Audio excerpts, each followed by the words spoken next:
On the first morning of cell biology, I put up a slide that made half the room giggle and the other half sit forward.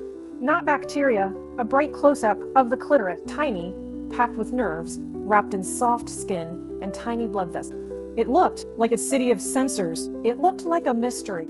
Meet Jamie, a curious freshman with a lab notebook and one question: how do cells make pleasure? That night, Jamie turned curiosity into an experiment. Private, simple, respectful. The protocol was short. Clean hands, a calm space, no rush, and careful observation. Start with the mat. The little visible part under the hood is only the tip. There are roots of tissue that run inside the pelvis. The glans has thousands of sensitive nerve endings. Those endings are like tiny switches. Touch flips them on. Those signals travel up nerves to the spinal cord and the brain.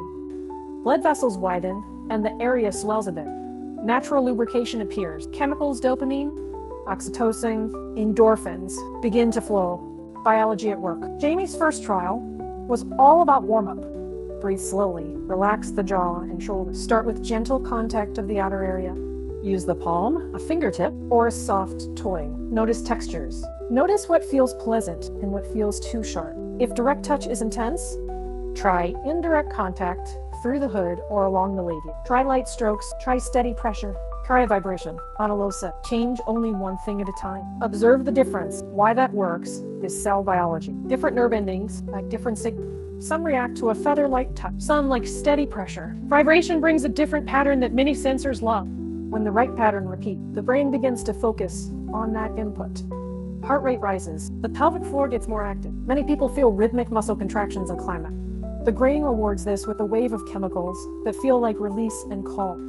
Keep the experiment safe. Use a water-based lubricant if natural moisture is low. Clean toys before and after. Stop if anything hurts. No force. Consent applies to yourself. Take notes if you like. What rhythm? What pressure? What position? What breath pattern helped? Those notes are valuable data.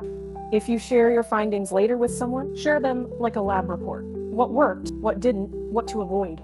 Curiosity, clear language, and patience help partners learn each other. Cell biology gives us the tools to understand pleasure.